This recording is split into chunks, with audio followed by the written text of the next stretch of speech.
አንተ ምንም የለብኝም ትላለህ። አዎ ምንም እንደሌለብህ ሆኖ ተቀምጧል። ግን በእርግጠኝነት የምነግርህ አለብህ። እኔም ደህና ሰው አጥቼ ነው እንጂ አለብኝ። ደህና ሆነህ ከመጣህ እቀበልሃለሁ። ና አግዘኝና አስወጣልኝ እልሃለሁ። ና እርዳኝ እልሃለሁ። በጸጋው እየተከላከልኩ ነው እንጂ የለብኝም ማለት አልችልም። ጠላት አለብኝ። ወደኋላ ረጅም ዘመናት የኖሩት አያቶቼ ቅድመ አያቶቼ ምን እንደሰሩ አላውቅም። ግን በጥንቃቄ በመመለከትና በመገነዘብበት ጊዜ አንዳንዶቹ ለግርማ ሞገስ አብሾ ወስደዋል። አንዳንዶቹ ለእውቀትና ለጥበብ አብሾ ወስደዋል። አንዳንዶቹ ይህንን ተቃውመው በመንፈሳዊ ድል አሸንፈው መንፈሳዊ ተስፋን እኔ እስካለሁበት ጊዜ ድረስ አድርሰዋል። እግዚአብሔር ስሙ የተመሰገነ ይሁን። እኔ ያስኩት ይህንን የመናፍስቱን ትግል ከታገሉት አባቶች በኩል ያለውን የመረጥኩት። ይህንን የመረጥኩት በሰው ሕይወት ውስጥ ጠላትነት ያስቀመጠውን ክፉ ጠላት ማስወጣት፣ የተደበቀውን ማውጣትን የመረጥኩት። እናንተ ደግሞ ወይ ማስገባቱን ወይም የገባው እንዲቀመጥ ያለውን የመረጣችሁት። የገባው ይቀመጥ፣ ያልገባውም ይግባ፣ የታሰረው ይታሰር የሚል ሐሳብና ምኞት ያለን ይመስለናል። ምክንያቱም ክብራችን ጠፍቷል፣ ክብራችን ጎሎናል። የእግዚአብሔር ክብር፣ የእምነት ክብር፣ የሞገስ ክብር፣ የጸጋው ክብር ጎሎናል።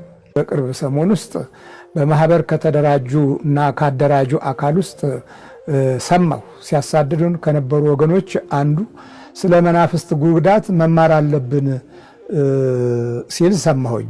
በጣም ገርሞኛል። ለጊዜው ነው ለጊዜው ይሆን ይህንን የተናገረው እያልኩ ማመንም ተስኖኛል። ምክንያቱም ጠቅላላ ሕዝቡ በመናፍስት መጎዳቱን ማመን ተስኖት የዛሬውን የዘመን የውድቀት ትውልድ አፍርተን እያየ ሰው ከህሊናው ጋር እንደማይኖር ማረጋገጫ እየሰጠን እኛኑ ሲያሳድዱን፣ እኛኑ ሲያባርሩን፣ እኛኑ ሲከሱን፣ እኛኑ ሐሰት ውንጀላ እና የጠንቋይነት መንፈስ ሲሰጡንና በየተቋማቸውና በየቤተ ክርስቲያኑ ሲሰብኩን የምንሰማው ነገር በእውነት የተወለድንበት ጀርባ ከጠላት ጋር የተያዘ መሆኑን ከመዘንጋት ጋር የመጣ ውጤት ነው። በሌላ በኩል ደግሞ ክፉዎች ነን። የጥላቻ ወንበር እና ዕውቀት ስለያዘን ያንን ለማንጸባረቅ ስለምንቸኩል ፍቅር አይታይብንም። ፍቅራችንን በመንፈስ ተነጥቀናል። ዕውቀት አለን ግን እምነት የለንም። በእምነት ስናገለግል ደግሞ ዕውቀት የላችሁም ብለው ያሳድዱናል። ወይ ጉድ! ጉደኞች አይደለን እንዴ? አሁን ስባታችሁ ስትነጋገሩ ውስጣችሁ መሸመቅ የለም፣ ተንኮል የለም፣ ንቀት የለም። ይሄ ርኩሰት እኮ ነው። በመኖር ውስጥ የህይወት ርኩሰት እኮ ነው። በአገልግሎት ውስጥ የህይወት እኮ ርኩሰት ነው። ትተቻቹ የለም፣ ትተሰዳደቡ የለም። ይሄ ነው ክርስትና። እንዲህ ነው እንዲህ የምንስት ይላል። ለምኞትና ለልዩ ልዩ ተድላ እንደ ባሪያዎች የምንገዛ። እኔን የሚያሳድደኝ ጉቦ አምጣ በሚለው አይደል? ጉቦ ሰጥቶ እኮ ቦታ መያዝ አልተቸገርኩም። ስቀርባችሁ አላግባቡ መቅረብ አልፈለኩም። ቀርቤም ደግሞ ስላየሁ አትጠግቡም። ደግሞ ችግሩ እኮ ነው። ደግሞ አትጠግቡም። ተሰጥቷችሁ አትጠግቡም። የባህር አልቀት ይመስል አትጠግቡም።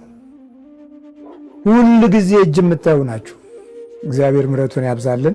የመንፈስ ስቃይ ሌሎች ላይ በደረሰበት ልክ ልጆቻችን ላይ እስኪደርስ የምንጠብቅ ዛሬም ልጆቻችን ላይ ደርሰው ፈዘው ደንግዘው በተለያየ አይነት ህይወታቸው በመናፍስት ሱስ ተጠምደው የዲያብሎስ አጋዥነት ባለበት ምኞት ውስጥ ወድቀው ሲባዘኑ ከህይወታቸው ተጣልተው ከቤተሰብ ሲጣሉ ከኑሯቸው ከጊዜያቸው ከተስፋቸው ሳይገናኙ የምናያቸውና የምናሳድጋቸው ትውልዶች ራሳችን ያመጣ ነው፣ ባለማስተዋል ያካበት ነው የጥፋት መንገድና ጊዜና ዘመንን ለዲያብሎስ ሰጥተን ተኝተን ያመጣ ነው ውድቀት ነው።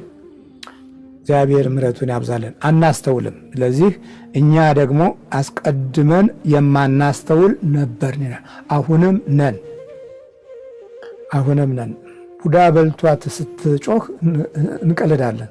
ካህኑም ይቀልዳል፣ መነኮሳቱም ይቀልዳሉ፣ አባቶችም ይቀልዳሉ።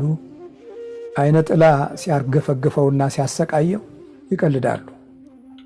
እኛ በህይወት ጉዳት ውስጥ ገብተን ከመናፍስቱ ጋር መከራችንን ስናይ በርታ አይዞህ የሚል አባት መጥፋቱ የተቀመጥንበት ወንበር የወጣንበት ስልጣንና ማዕረግ ክፉ ጫና ያለበት በአይነ ጥላ ግርዶሽ የተጋረደ ኃይል ያለው ነው።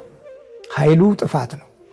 ኃይላችን ምቀኝነትን ለማጎልበት ጥፋትን ለማበረታታት እድለኞች ነን። በዚህ ክፉ ሁኔታ ውስጥ እንድንገባ ጊዜው፣ ዘመኑ፣ ወንበሩ፣ ማዕረጉ ረድቶናል። እግዚአብሔር ይማረን።